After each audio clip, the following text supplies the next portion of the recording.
Halo teman-teman. Sekarang saya lagi ada di Sanur.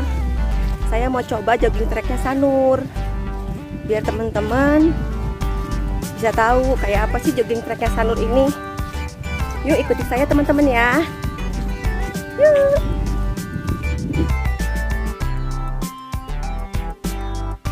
Kita mulai dari Jalan Segara ya.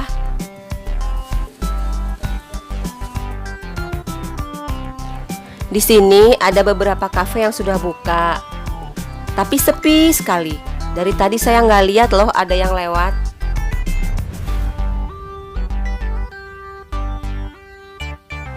Ada tempat bermain anak-anak juga loh di sini. Lumayan juga bagus. Beginilah kondisinya Sanur. Sekarang tanggal 2 November ya teman-teman. Dari tadi saya nggak berpapasan sama siapa-siapa. Bener-bener nggak ada tamunya. Nih di sini bagus nih kalau mau foto-foto nih. Semua kafe yang saya lewati ya, semuanya kosong.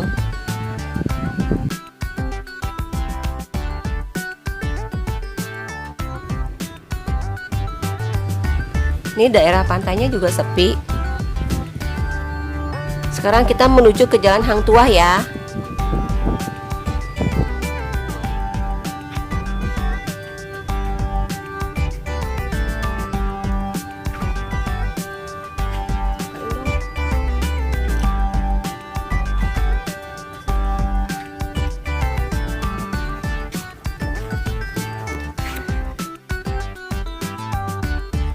Kalau pada hari libur, hari Minggu gitu ya teman-teman, di sini itu rame, banyak yang olahraga, sepedahan juga ada. Kalau mau berjogging di Sanur, tidak dipungut biaya apapun, paling hanya bayar parkir aja. Terus kalau jajan bayar sendiri. Kalau pas rame suka banyak pedagang-pedagang asongan di daerah sini.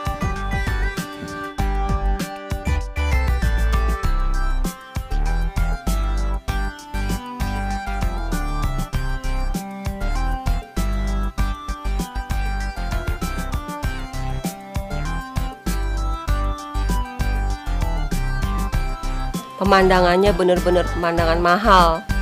Lihat deh, kita bisa ngelihat laut sambil olahraga. Enak banget ya.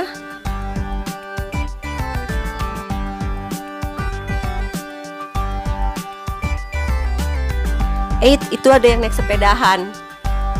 Sama kayak saya kesiangan.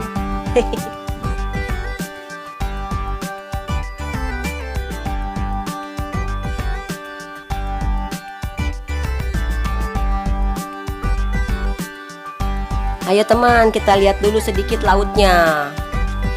Kita ke arah pantai. Di sini banyak ya perahu nelayannya.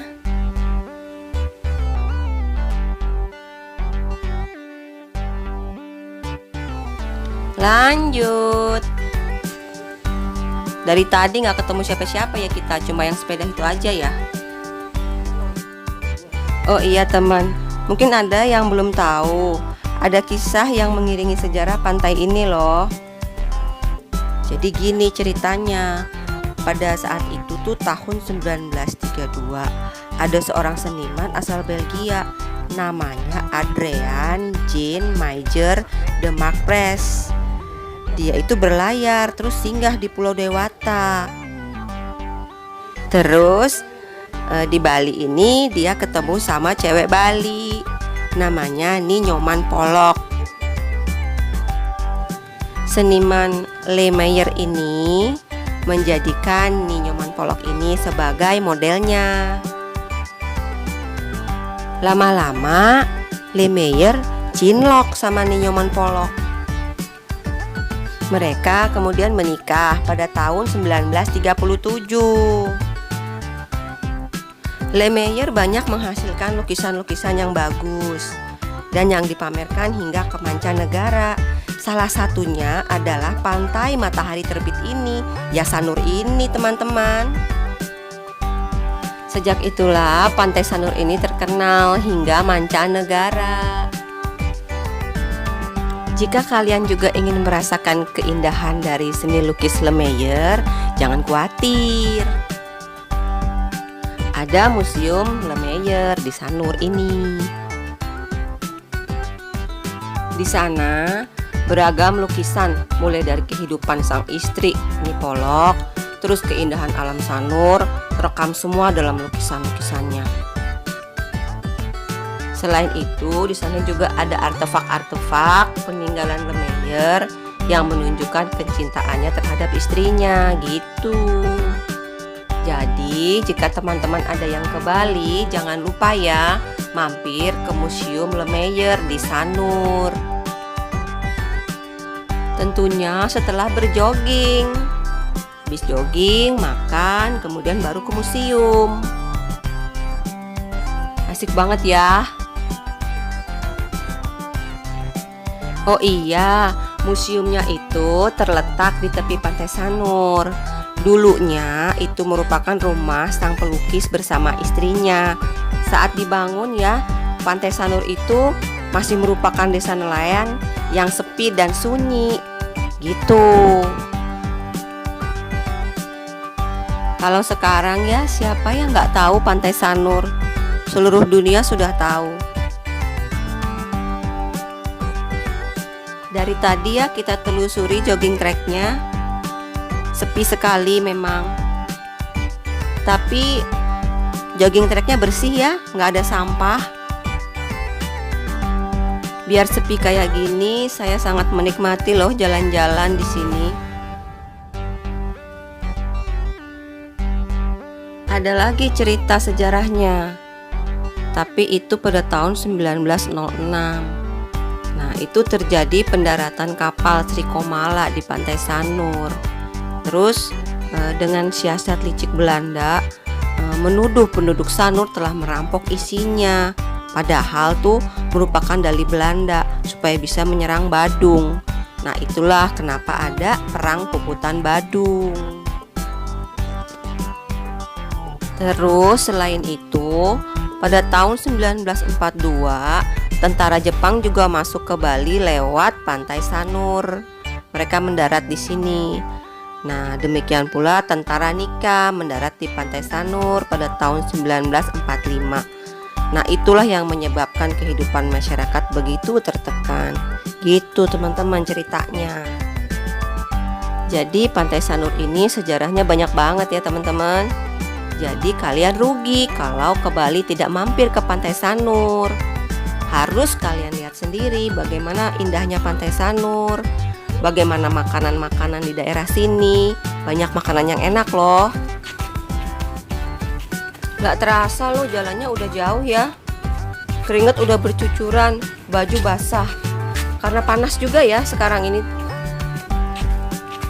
Kalau dulu ya kawasan ini dikenal sangat angker, terus penuh dengan nuansa magis gitu. Kenapa ya kok disebut angker? Nah, gini. Jadi pada saat zaman raja-raja dulu, kawasan ini tuh dikuasai kaum Brahmana, keturunan Dang yang Dwi Jendra. Nah, para pendeta inilah yang kemudian melihat alas Pategaling Magalak seperti bersinar. Nah, sehingga disebut Sanur. Kawasan ini kemudian dijadikan tempat tinggal orang suci, dan banyak pula yang menguasai ilmu leak. Karenanya Sanur sangat terkenal tokoh leaknya yang dikenal di seantero Bali. Bahkan mungkin kata leak Sanur itu terdengar hingga keluar Pulau Dewata. Namun kian hari Sanur kian padat, dan kesan angker itu seakan hilang tergerus debur ombak. Tokoh-tokoh leak yang dulu sangat terkenal di daerah ini pun seolah tenggelam oleh urban yang memenuhi desa yang dulunya sepi oleh aktivitas manusia. Tapi ada satu yang tidak berubah dari desa ini, yaitu indahnya menyambut matahari pagi di pesisir Pantai Sanur. Teman-teman, ini kita sudah mau sampai di Jalan Hang Tuah. Kalau di sebelah kanan ini, selain ada yang menjual souvenir, juga ada tempat pembelian tiket-tiket fastboot yang menuju ke Pulau Lembongan.